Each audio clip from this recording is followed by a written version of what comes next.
నమస్తే welcome to D news ముందుగా headlines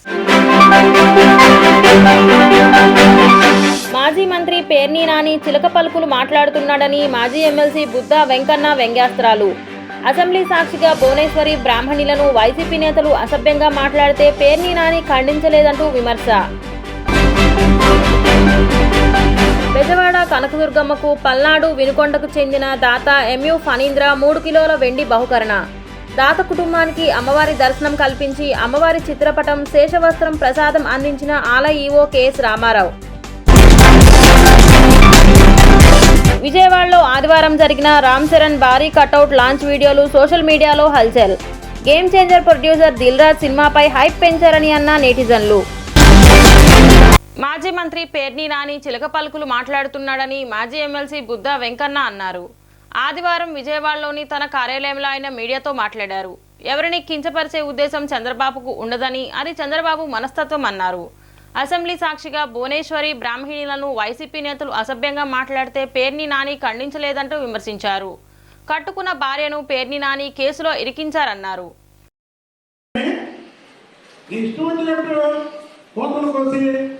ఇప్పుడేదో చంద్రబాబు నాయుడు గారిని పొగిడి చంద్రబాబు నాయుడు గారు నన్ను అరెస్ట్ చేయొద్దన్నాడు అని చెప్తే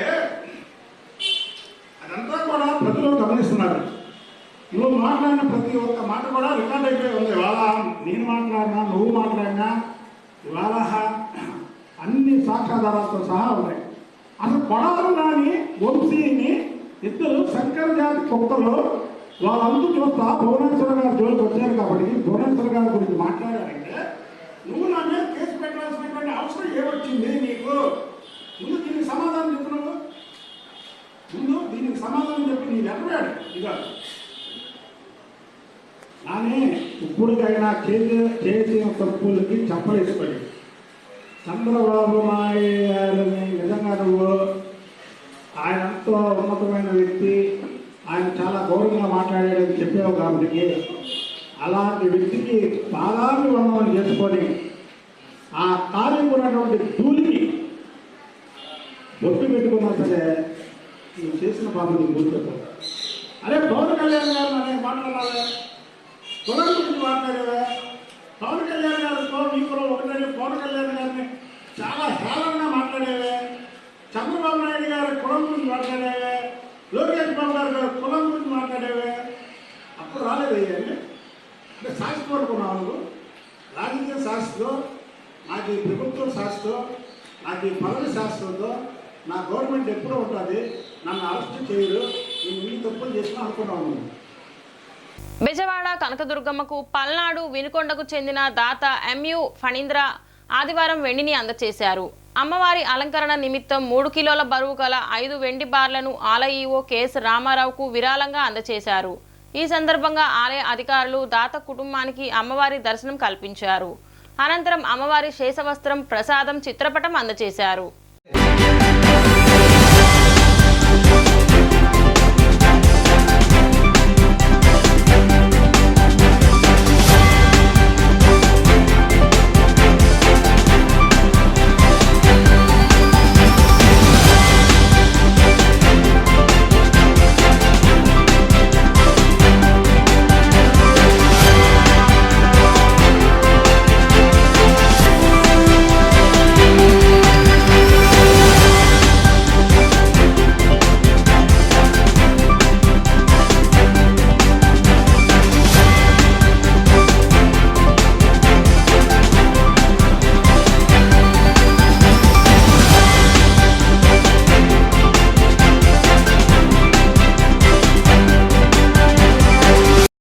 విజయవాడలో ఆదివారం జరిగిన రామ్ చరణ్ భారీ కటౌట్ లాంచ్ వీడియోలు సోషల్ మీడియాను షేక్ చేస్తున్నాయి.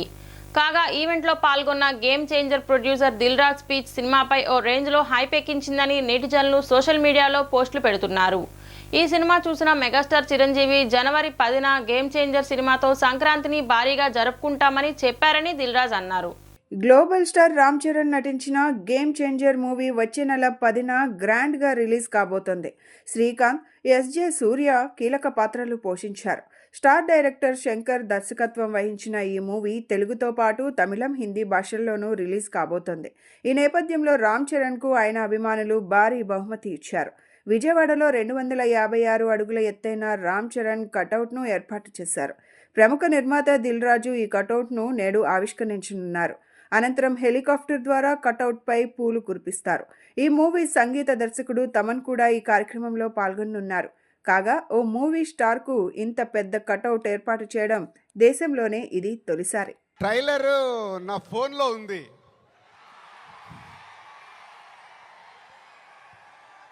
కానీ మీ దగ్గరకు వచ్చే వరకు మేము ఇంకా చాలా వర్క్ చేయాల్సింది ఉంది. ఎందుకంటే ఈరోజు ట్రైలరే సినిమా రేంజ్ని డిసైడ్ చేస్తుంది, అవునా కాదా? సో ఆ రేంజ్లో మీకు ట్రైలర్ ఇవ్వడానికి రెడీ అయ్యాం. కొత్త సంవత్సరం జనవరి 1 రోజు మీరు ట్రైలర్ చూస్తారు.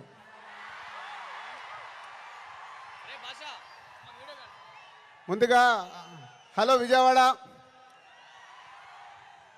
సినిమా అంటేనే విజయవాడ. తెలుగు సినిమా పుట్టినిల్లు విజయవాడ. అలాంటి విజయవాడలో ఈరోజు రామ్ చరణ్ది 256 ఫీట్ కటౌట్ పెట్టి మరొక చరిత్ర సృష్టించినందుకు విజయవాడ, అలాగే మెగా అభిమానులు, పవర్ స్టార్ అభిమానులు, మెగా పవర్ స్టార్ అభిమానులందరికీ థ్యాంక్ యూ వెరీ మచ్. ఏం అభిమానులే బాబు, మీరు మామూలు అభిమానులు కాదు. ఒక 40-50 సంవత్సరాల నుంచి సుప్రీం హీరో చిరంజీవి గారి ద్వారా మొదలై మెగాస్టార్ వరకు ఉండి ఈరోజు బాస్, మెగా బాస్, ఒకరే బాస్, ఆయనే మెగాస్టార్. మెగాస్టార్ గారి గురించి ఎప్పుడు మాట్లాడినా, ఎంత మాట్లాడినా చాలా తక్కువే. రాష్ట్రంలో అందరికీ మెరుగైన నాణ్యమైన వైద్యం అందించే దిశగా ప్రభుత్వం చర్యలు తీసుకుంటోంది. వైద్య ఆరోగ్య శాఖను మళ్లీ గాడిన పెట్టి పేదలకు నాణ్యమైన వైద్యం అందుబాటులోకి తెచ్చేందుకు ప్రభుత్వం అడుగులు వేస్తోంది. దీనిలో భాగంగా పలు కీలక ప్రతిపాదనలకు ముఖ్యమంత్రి చంద్రబాబు నాయుడు ఆమోదం తెలిపారు. ప్రభుత్వ ఆసుపత్రులను బలోపేతం, 108, 104 సేవలు, ఎన్టీఆర్ వైద్య సేవను బీమా విధానంలో తీసుకువచ్చి నాణ్యమైన వైద్య సేవ అందించే విషయంపైన అధికారులతో సీఎం చర్చించారు. ప్రివెంట్ హెల్త్ కేర్పై వైద్య ఆరోగ్య శాఖ దృష్టి పెట్టాలని సీఎం సూచించారు. 104 సర్వీసుల ద్వారా రక్త పరీక్షలు సహా పలు టెస్టులు చేసి ప్రజల ఆరోగ్య పరిస్థితులు తెలుసుకునే విధానాన్ని పైలట్గా ప్రారంభించాలని సీఎం నిర్ణయించారు. ప్రజల హెల్త్ రిపోర్టులు రూపొందించడం, ప్రభుత్వ పరంగా ఆరోగ్య పరీక్షలు చేసి హెల్త్ కార్డు ఇచ్చే విధానాలకు అమలు చేయడం ద్వారా మంచి ఫలితాలు వస్తాయని సీఎం అన్నారు. సమస్య ఉన్న ప్రతి ఒక్కరూ ఆసుపత్రికి వచ్చే అవసరం లేకుండా సాంకేతికత ద్వారా వైద్య సాయం పొందే పరిస్థితి తీసుకురావాలని సీఎం అన్నారు. వైద్యంలో ఆర్టిఫిషియల్ ఇంటెలిజెన్స్ సేవను సద్వినియోగం చేసుకునేందుకు ప్రణాళికలు రచించాలని సీఎం సూచించారు. గ్రామాల్లో వైద్య సేవలు అందించడంలో కీలకమైన 104 అంబులెన్స్లను బలోపేతం చేసేందుకు ల్యాబ్ టెక్నీషియన్ ఏర్పాటు చేయడంతో పాటు పలు రకాల టెస్టులు చేసే సౌలభ్యాన్ని మళ్లీ తీసుకురానున్నారు.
అధికారుల సమస్యలను పరిష్కరించాలని డిమాండ్ చేస్తూ విజయవాడలో Andhra Pradesh village revenue officers association రాష్ట్ర కమిటీ సమావేశాన్ని నిర్వహించారు.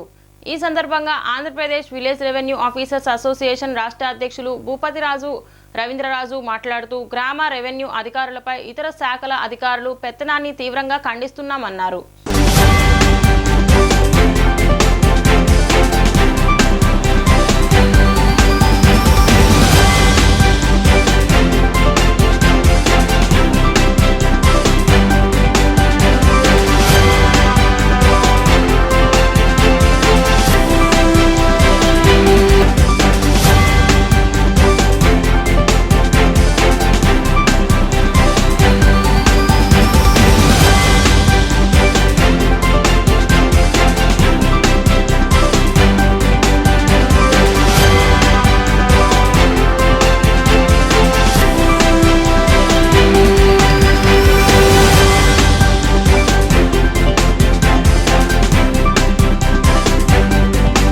ఎలక్ట్రానిక్ మీడియా మిత్రులందరికీ కూడా నమస్కారములు. నా పేరు భూపతిరాజు రవీంద్రరాజు. ఆంధ్రప్రదేశ్ రాష్ట్ర గ్రామ రెవెన్యూ అధికారుల సంఘం రాష్ట్ర అధ్యక్షులుగాను, అలాగే ఆంధ్రప్రదేశ్ ప్రభుత్వ ఉద్యోగుల సంఘం రాష్ట్ర కార్యదర్శిగా ఉన్నాను. ప్రస్తుతం రాష్ట్రంలో వీఆర్ఓలు ఎదుర్కొంటున్న సమస్యలపై ఈరోజు ప్రెస్ క్లబ్లో మా రాష్ట్ర కమిటీ సమావేశం ఏర్పాటు చేసుకుని కొన్ని విషయాలు చర్చించడం జరిగింది. దానిలో భాగంగా ముందుగా ఈ రాష్ట్రంలో గత 2021 నుండి బిఎల్ఓలకు రావాల్సిన వేతనాలు అనేక సార్లు మేము గత ప్రభుత్వంలో ఉన్నతాధికారుల దృష్టికి ప్రభుత్వం దృష్టికి తీసుకెళ్ళిన అప్పటి నుంచి మా గ్రామ రెవెన్యూ అధికారులకు, అలాగే సచివాలయ సిబ్బందికి, అలాగే మిగిలిన సిబ్బందికి కూడా బిఎల్ఓలో పనిచేస్తున్న వారికి 3 సంవత్సరాల నుండి ఇవ్వాల్సిన గౌరవ వేతనం ఇవ్వలేదని చెప్పి నూతనంగా ఏర్పడిన కూటమి ప్రభుత్వంలో గౌరవ ఆర్థిక మంత్రి వర్యులు మన పయ్యాల కేసు గారి దృష్టికి, అలాగే రాష్ట్ర ప్రధాన ఎన్నికల గారి దృష్టికి తీసుకెళ్ళగా ఈ మధ్యకాలంలోనే మొన్న ఈ రాష్ట్రంలో ఉన్న గ్రామ రెవెన్యూ అధికారులకి అలాగే బిఎల్ఓలకి యొక్క గౌరవ వేతనం సుమారు 58 కోట్ల రూపాయలు. మేరీమాత ఉత్సవాలను అత్యంత ఘనంగా నిర్వహించేందుకు అవసరమైన సహకారం అందించడానికి రాష్ట్ర ముఖ్యమంత్రి చంద్రబాబు నాయుడు సిద్ధంగా ఉన్నారని విజయవాడ పార్లమెంట్ సభ్యుడు కేశినేని శివనాథ్ అన్నారు. విజయవాడ వైభవాన్ని మేరీమాత ఉత్సవాలు, దసరా మహోత్సవాలు చాటి చెబుతాయని ఎంపీ అన్నారు. గుణదల మేరీమాత చర్చ్లో చర్చ్ కౌన్సిల్ సభ్యులతో విజయవాడ ఎంపీ కేశినేని శివనాథ్ సమావేశమయ్యారు. ఈ సందర్భంగా ఆయన మాట్లాడుతూ ఫిబ్రవరిలో జరగబోయే మేరీమాత ఉత్సవాలపై ఫాదర్ విలియం జయరాజ్ ఎలెటి కౌన్సిల్ సభ్యులతో కొన్ని అంశాలపై ఎంపీ చర్చించారు. ఇందులో భాగంగా మేరీమాతను దర్శించుకొని ఆశీస్సులు ఎంపీ శివనాథ్ అందుకున్నారు. అనంతరం ఆయన మాట్లాడుతూ విజయవాడ వైభవాన్ని, దసరా ఉత్సవాలు, మేరీమాత ఉత్సవాలు చాటి చెబుతాయన్నారు. మేరీమాత ఉత్సవాలకు ప్రభుత్వం తరపున కావాల్సిన సహాయ సహకారాలు తెలుసుకునేందుకు ఫాదర్ని కమిటీ సభ్యులతో సమావేశమయ్యాం. టూరిజం క్యాపిటల్లో రీజనల్ టూరిజం ప్రముఖ పాత్ర వహిస్తున్నాయన్నారు. రీజనల్ టూరిజంలో ప్రముఖ పాత్ర పోషిస్తున్న మేరీమాత ఆలయాన్ని దేశవ్యాప్తంగా వచ్చే భక్తులకు అనుగుణంగా అభివృద్ధి చేయాలని కమిటీ సభ్యులు విజ్ఞప్తి చేశారన్నారు. ఫాదర్ విలియం జయరాజ్ ఏలేటి మాట్లాడుతూ మేరీమాత ఉత్సవాలకు రాష్ట్ర ప్రభుత్వం తరపున సహకారం అందించడానికి సిద్ధంగా ఉన్న ఎంపీకు ప్రత్యేక కృతజ్ఞతలు తెలిపారు.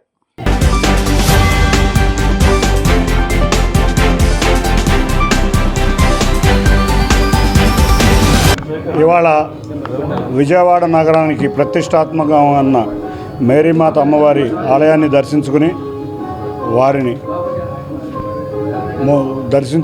ఆశీర్వచనాలు తీసుకుని ఇవాళ మేరీమాత ఉత్సవ కమిటీ సభ్యులతోనూ ఫాదర్ గారితోనూ కూర్చుంటం జరిగింది. ఎందుకంటే విజయవాడ నగరంలో మేము చిన్నప్పటి నుంచి కూడా ఉండే ఈ విజయవాడ నగరంలో ప్రతినిత్యం కూడా మేరీమాత ఉత్సవాలు ఒక అలంకరణ ప్రాయం. మనకి దసరా మేరీమాత ఉత్సవాలే ఈ విజయవాడ వైభవాన్ని చాటింపే ఉత్సవాలు. అటువంటి ఉత్సవాల్లో రేపు ఫిబ్రవరి నుంచి ప్రారంభం కాబోతున్నాయి. కాబట్టి మేమేదన్నా ప్రభుత్వం తరపున మేరీమాత ఉత్సవాలకి ఎటువంటి ప్రిపరేషన్స్ రెడీ అవ్వాలని ఫాదర్ గారిని అడుగుతాం జరిగింది. వారు పెద్దలు గత ప్రభుత్వాలన్నీ కూడా మమ్మల్ని బాగా సపోర్ట్ చేసినాయి. మేము మా ప్రిపరేషన్స్లో ఉన్నాం. తప్పకుండా చిన్న ఇష్యూల మీద ఉన్నాయి, కానీ అటువంటివన్నీ తాత్కాలికమే కానీ పరిష్కరించుకుందామని అన్నాం. పుణ్యక్షేత్రాన్ని సందర్శించుకొని మరియ తల్లి యొక్క దీవెనలు పొందినందుకు చాలా సంతోషంగా ఉంది. చాలా కోఆపరేషన్ చేయడానికి ప్రభుత్వపరంగా ముందుకు వస్తున్నారు. సంతోషం. గత 100 సంవత్సరాల నుంచి కూడా ఇక్కడ ఉత్సవాలు జరిగినప్పుడు ఎలాంటి ఇబ్బందులు ఎప్పుడు కూడా కలగలేదు. అన్ని ప్రభుత్వ శాఖల వారు కూడా నిండుగా మాకు సహకారం అందించారు. ఎంపీ గారు ప్రేమతో కొన్ని ప్రపోజల్స్ ముందుకు పెడుతూ ఉన్నారు. వాటినన్నిటి కూడా మా పీఠాధిపతులైనటువంటి జోసెఫ్ రాజారావు గారు వారికి సంబంధించినటువంటి కౌన్సిల్ సభ్యులతో కలిసి మేము మాట్లాడి మరలా మన ఎంపీ గారికి తెలియజేస్తాం. వచ్చినటువంటి మీ అందరికీ కూడా ధన్యవాదాలు, మరియు తెలియక దీవెనలు, ప్రభుని యొక్క ఆశీస్సులు మీకు తెలియజేస్తూ ఉన్నాను. God bless you. 38వ జాతీయ క్రీడలు ఉత్తరాఖండ్లో జరగనున్నాయని ఆంధ్రప్రదేశ్ ఒలింపిక్ అసోసియేషన్ అధ్యక్షుడు పురుషోత్తం తెలిపారు. రాష్ట్రం నుంచి క్రీడాకారులు 170 మంది పాల్గొంటున్నారని, క్రీడలకు అయ్యే ఖర్చు ప్రభుత్వం భరించాలని, దీనిపై ప్రభుత్వానికి లేఖ రాసిన స్పందన లేదని ఆవేదన వ్యక్తం చేశారు. విజయవాడ ప్రెస్ క్లబ్లో నిర్వహించిన మీడియా సమావేశంలో మాట్లాడిన సభ్యులు క్రీడాకారులకు అయ్యే ఖర్చు ప్రభుత్వం భరించాలని, కానీ 2022లో ప్రభుత్వం భరించలేదన్నారు. తరువాత గోవాలో జరిగిన క్రీడలకు కూడా ప్రభుత్వం నుంచి ఏ సాయం అందించలేదని గుర్తు చేశారు. ప్రస్తుతం సాయం కోసం ప్రభుత్వానికి లేఖ రాశామని, స్పోర్ట్స్ అథారిటీ నుంచి ఎటువంటి స్పందన లేదన్నారు.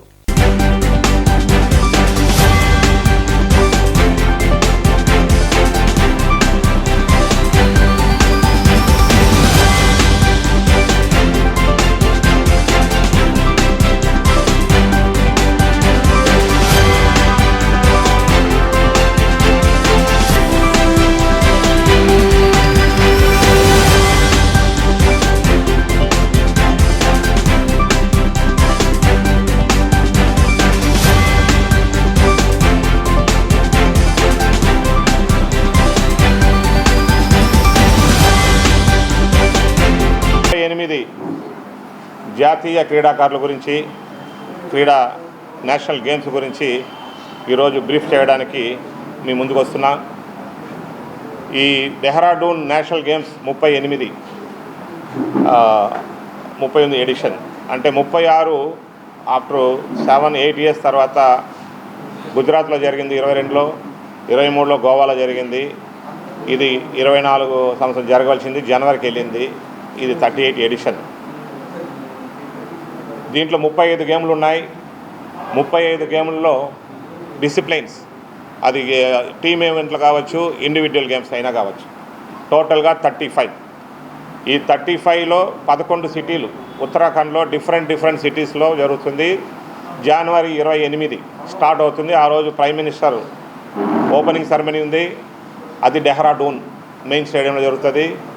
క్లోజింగ్ సెరమనీ 2025 ఫిబ్రవరి 14న క్లోజింగ్ సెరమనీ హల్ద్వానీ అనే సిటీస్లో క్లోజింగ్ సెరమనీ జరుగుతుంది. టోటలు 18 రోజులు.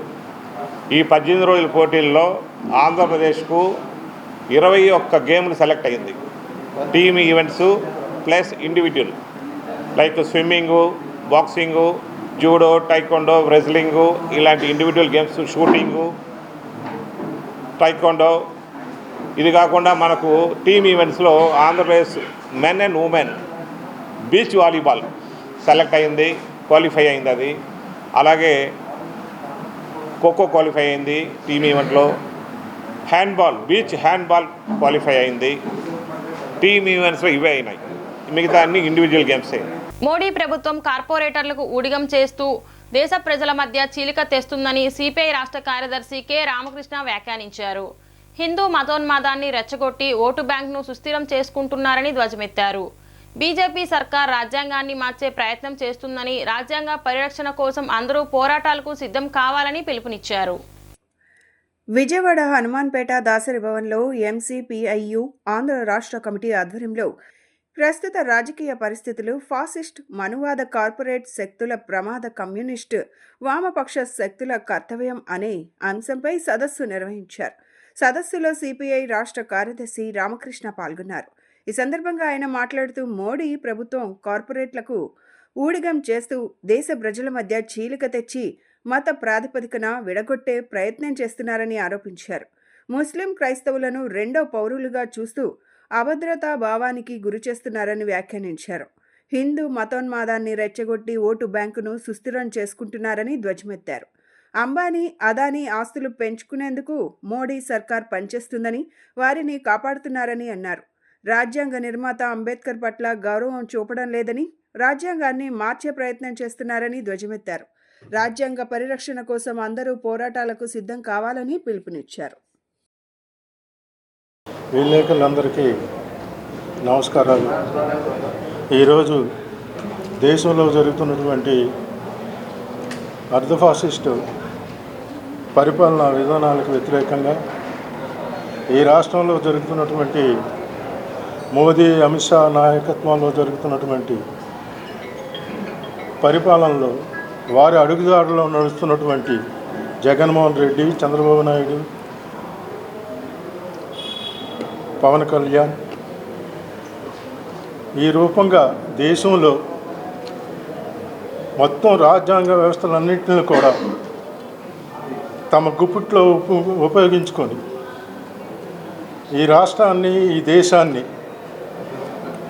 ఒక ఆర్థిక సంక్షోభంలోకి, ఒక విద్వేషపూరితమైనటువంటి ప్రచారం సాగిస్తూ ఈరోజు మణిపూర్లో జరుగుతున్నటువంటి విధ్వంసకాండ దమనకాండ ఈరోజు వరకు కూడా ప్రధానమంత్రి వెళ్ళలేని పరిస్థితి. మిత్రులందరికీ నమస్కారాలు. ఇవాళ ఎంసీపీఐయు ఆధ్వర్యంలో వామపక్షాలందరూ కూడా ఆహ్వానించి దేశంలో ప్రస్తుతం నెలకొన్న రాజకీయ పరిస్థితులు, ఇప్పుడు వామపక్షాల కర్తవ్యం అనే అంశంపై సెమినార్ ఏర్పాటు చేశారు. వాస్తవానికి నరేంద్ర మోడీ కేంద్రంలో అధికారంలోకి వచ్చిన ఈ 10 సంవత్సరాల కాలంలో ఒకవైపు కార్పొరేట్లకు ఊడిగం చేస్తూ మరోవైపు దేశ ప్రజల మధ్య చీలిక తెచ్చి మత ప్రాతిపదికపైన సమాజాన్ని విభజించడానికి ప్రయత్నాలు చేస్తూ ఉన్నారు. మైనార్టీలు ప్రత్యేకించి ముస్లింలను, క్రైస్తవులను 2వ శ్రేణి పౌరులుగా వారికి ట్రీట్మెంట్ ఇస్తూ వారిని వాళ్ళ అభద్రతా భావానికి గురి చేస్తూ ఉన్నారు. మెజారిటీ హిందూ మత ఉన్మాదాన్ని రెచ్చగొట్టడం ద్వారా తమ ఓట్ బ్యాంకును సుస్థిరం చేసుకొని ఇవాళ కేంద్రంలో తమ పరిపాలన ముందుకు తీసుకోవడానికి ప్రయత్నం జరుగుతూ ఉంది.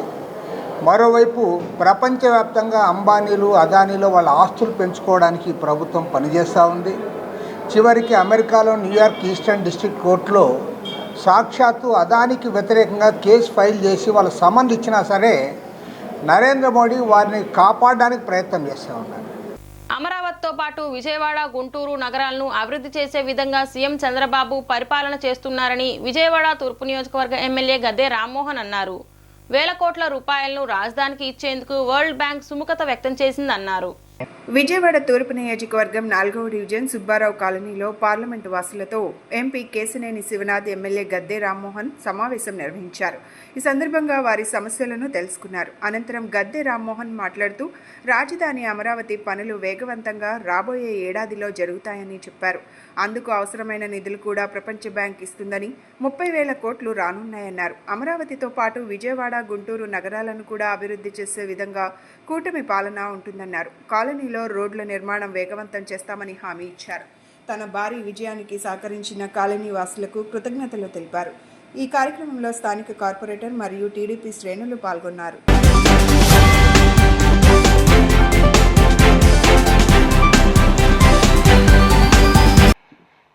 ఇక లెక్కలు అన్ని అంకెలే అని చెప్పేది. 234.2 కోట్లు అంటాడు, దాంట్లో ఇది అంటారు, అది అంటారు. ఆడియన్స్ ఎంతమంది ఉంటారంటే 6 ఉన్న అదే స్పీచ్, 1,00,000 మంది ఉన్న అదే స్పీచ్. ఈయన ఒకడు, మన ఒడ్డే గారు ఒకళ్ళు. అసలు అది ఏదైనా సందర్భం మొత్తం వెళ్ళిపోవాలి సబ్జెక్ట్ అంతా. 30 గంట అన్ని విషయాలు కూడా మాట్లాడారు. అది కూడా మంచిదే, మాకు శ్రమ తగ్గుద్ది. అప్పన్న గారు గతంలో మీ కార్పొరేటర్గా చేశారు. ఈ కాలనీలో నివాసి, మరి వారికి కూడా అవగాహన ఉంది. అందరికీ మరొకసారి కృతజ్ఞతలు తెలియజేయాలి. ఎందుకు చేయాలంటే మాకు ఎలక్షన్కు ముందు ఒక 6 నెలలు ఫస్ట్ మీటింగు మా డాక్టర్ గారి ఇంట్లో పెట్టాం. పెద్ద డాక్టర్ గారు ఫస్ట్ మీటింగ్ ఇక్కడ పెట్టాం, తర్వాత ఇంకో మీటింగ్ ఇక్కడ పెట్టాం. సో ఆ మీటింగ్ కాడి నుంచి మాకు ఈ ప్రాంతం అంతా కూడా ఇక్కడ మీతో మొదలై మరి ఈ ప్రాంతం అంతా కూడా వరుసగా తిరుగుతున్నప్పుడు ఒక వేవ్ లాగా వచ్చింది. వెళ్తూ ఉంటే ఒక వేవ్ లాగా వచ్చింది. Subbarao colony general body meeting ఏర్పాటు చేసుకుంటున్నాం, మీరు అందరూ కూడా రండి అంటే ఈ కాలనీ అభివృద్ధి గురించి కానివ్వండి, ఉన్నటువంటి పరిస్థితులన్నింటినీ కూడా బేరీజ్ చేసుకొని ముందుకెళ్ళటానికి అవకాశం ఉంటుందని చెప్పి మరి ఎంపీ గారు, ఎమ్మెల్యే గారు, మరి కార్పొరేటర్లు ఉన్న మేమందరం కూడా రావడం జరిగింది. ఈ సందర్భంగా కార్పొరేట్కి సంబంధించినటువంటి కొన్ని విషయాలను మనం ప్రస్తావించుకోవాల్సిన అవసరం, ఆవశ్యకత ఎంతైనా ఉంది. మరి 2019 ఎన్నికలు జరిగిన తర్వాత మరి ఇప్పటి వరకు చూసుకుంటే నారా చంద్రబాబు నాయుడు గారు ఎన్డీఏ కూటమి ప్రభుత్వం అధికారంలోకి వచ్చే వరకు కూడా అంతకుముందు ఉన్నటువంటి అధికార వ్యవస్థ, అధికారులందరూ కూడా మరి అభివృద్ధి విషయంలో కానివ్వండి, లేకపోతే ఇతరత్ర విషయంలో కానివ్వండి దృష్టి పెట్టనటువంటి పరిస్థితి ఉంది. కొందరు అధికారులు వాస్తవ పరిస్థితిని బేరీ చేసుకొని పనిచేయడానికి ముందుకు వచ్చినప్పటికీ కూడా కొన్ని రాజకీయ కారణాల వల్ల కూడా వాళ్ళని పనిచేయకుండా వాళ్ళని శాప్టైజ్ చేసినటువంటి పరిస్థితులు కూడా ఉన్నాయి. మరి వీళ్ళేమో ఎక్కడో యుఎస్లో ఎక్కడో ఉంటారు, ఉండి ఈ సైట్లను పట్టించుకోకపోవటం వల్ల కూడా ఇలాంటి ఇది జరుగుతుంది. పాములు బాగా పెరిగిపోయినాయి అండి. ఒక పాములు ఎలకలని ఇప్పుడు ఇందాక మీరు అందరూ మాట్లాడుకుంటున్నారు. మరి ఇవన్నీ కూడా బాగా డిస్టర్బ్ చేస్తూనే ఉన్నాయి. మరి అట్లాగే ఇంకో సమస్య ఏంటంటే ఆ ఖాళీ సైట్లు చేయించాలంటే కార్పొరేషన్ తరఫు నుంచి చేయించడానికి అవ్వదండి. ప్రైవేట్ సైట్లు ఎవరికి వాళ్ళే చేయించుకోవాలి. మరి కార్పొరేషన్ తరఫు నుంచి చేయడానికంటే శానిటరీ సిబ్బంది అది అసలు పర్మిటెడ్ కాదండి. శానిటరీ సిబ్బంది కూడా అనుకున్నంత మంది లేరు. మనకు రోడ్లు ఓడవడానికే మనకు రాలేకపోతున్నారు. చెత్త ఎత్తడానికి కూడా సరిపోని సిబ్బంది లేరు. చాలా ఇబ్బందిగా ఉంటుంది. విజయవాడలోని వజ్రా గ్రౌండ్స్లో 252 అడుగుల global star Ram Charan cutout ఆవిష్కరణ కార్యక్రమానికి ముఖ్య అతిథిగా ప్రముఖ సినీ నిర్మాత దిల్ రాజు హాజరయ్యారు. ఈ సందర్భంగా హెలికాప్టర్తో పూల వర్షం కురిపించారు. హెలికాప్టర్ నుంచి ఎక్కువగా పూలు పడకపోవడంతో అభిమానులు కొంతమేర అసంతృప్తికి లోనయ్యారు. ఖచ్చితంగా గేమ్ చేంజర్ సినిమా చరిత్ర సృష్టిస్తుందని నిర్వాహకులు, అభిమానులు పేర్కొన్నారు.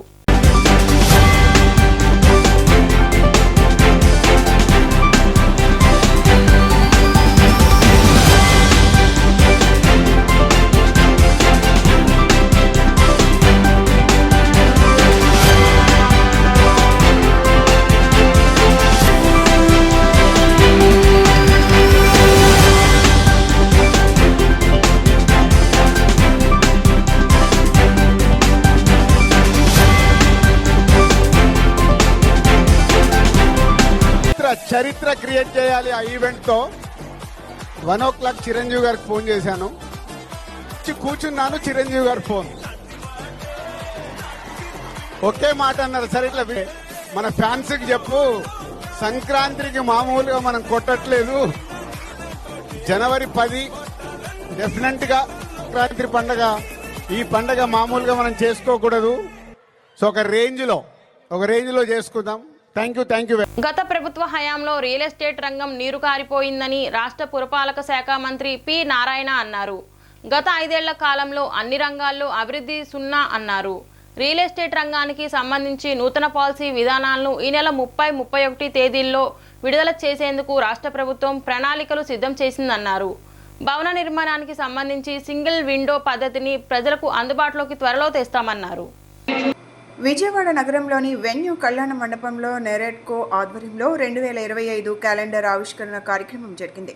ఈ కార్యక్రమానికి మంత్రి నారాయణ విచ్చేశారు. ఈ సందర్భంగా ఆయన మాట్లాడుతూ ఏ రాష్ట్రంలో అయినా రియల్ ఎస్టేట్ రంగం అభివృద్ధి చెందితే ఆ రాష్ట్ర ఆర్థిక అభివృద్ధి సాధించడానికి అవకాశం ఉంటుందన్నారు. రియల్ ఎస్టేట్ రంగానికి సంబంధించి నూతన పాలసీ విధానాలను ఈ నెల 30-31 తేదీల్లో విడుదల చేసేందుకు రాష్ట్ర ప్రభుత్వం ప్రణాళికలు సిద్ధం చేసిందన్నారు. భవన నిర్మాణానికి సంబంధించి సింగిల్ విండో పద్ధతిని ప్రజలు అందుబాటులోకి త్వరలో తెస్తామన్నారు. ఒకేసారి సుమారు 60,000 కోట్లతో ఏపీ రాజధాని అమరావతిలో అభివృద్ధి పనులు చేపడతామన్నారు. ఎంపీ కేశినేని శివనాథ్ మాట్లాడుతూ అతి త్వరలో రియల్ ఎస్టేట్ రంగానికి పూర్వ వైభవం తీసుకొస్తామన్నారు. ఎమ్మెల్యేలు బోండా ఉమామహేశ్వరరావు, యార్లగడ్డ వెంకట్రావు తదితరులు మాట్లాడుతూ రియల్ ఎస్టేట్ రంగానికి పూర్వ వైభవం తీసుకొచ్చేందుకు చంద్రబాబు ఆధ్వర్యంలో వివిధ రకాలైన ప్రణాళికలను ఇప్పటికే సిద్ధం చేశారన్నారు.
నరక్ శాసనసభ్యులకి, ఇక్కడికి ఇచ్చేసిన రియల్ ఎస్టేట్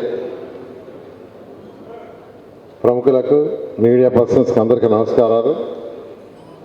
ఈరోజు ఈ నరెట్కో సెంట్రల్ జోన్ డైరీ ఆవిష్కరణకు ఇక్కడికి ఇచ్చేసిన అందరికీ కూడా నా యొక్క అభినందనలు. మీ అందరికీ తెలుసు, గత 5 సంవత్సరాల్లో రియల్ ఎస్టేట్ ఏమైందనేది. అమరావతి రాజధాని తీసుకుంటే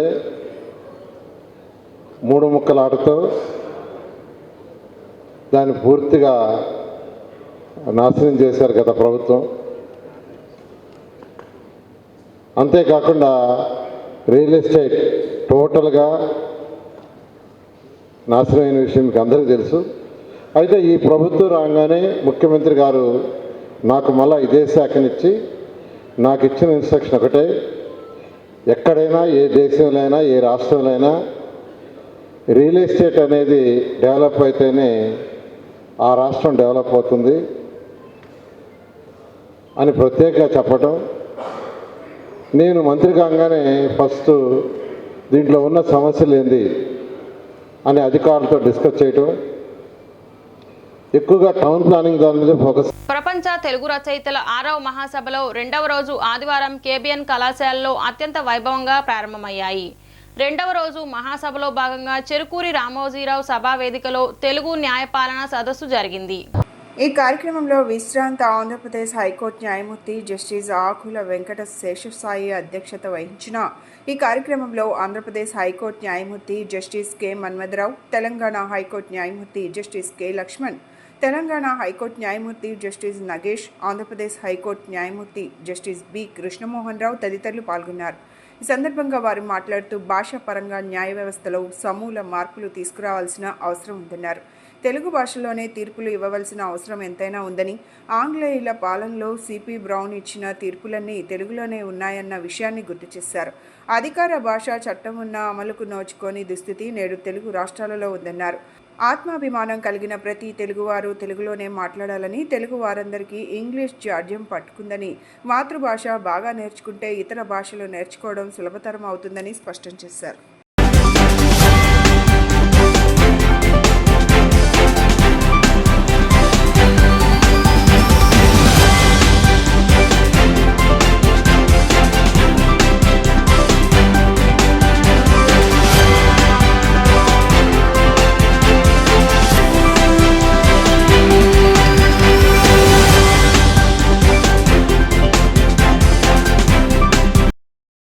ఈ ప్రపంచ తెలుగు రచయితల మహాసభల్లో ఈ తెలుగులో న్యాయపాలన సదస్సు అన్నది చాలా ప్రాధాన్యత సంతరించుకుంది, చాలా క్లిష్టతరమైనది కూడా. ఎందుకంటే మనకి పరిపాలనలో తెలుగు అంతంత మాత్రంగా ఉంది. ఇంకా న్యాయపాలనలో తెలుగు గురించి ఏం ఆలోచిస్తామనే ఆలోచనలో ఉండేవాడిని నేను అధికార భాషా సంఘం అధ్యక్షుడిగా ఉన్నప్పుడు. ఆ సమయంలో ప్రపంచ తెలుగు మహాసభలు తిరుపతిలో జరిగాయి. ఆ సభల సందర్భంలో ఈనాడు పత్రికలో జస్టిస్ నూతలపాటి వెంకటరమణ గారు తెలుగులో న్యాయపాలన కావాలని చెప్పి ఒక వ్యాసం రాశారు.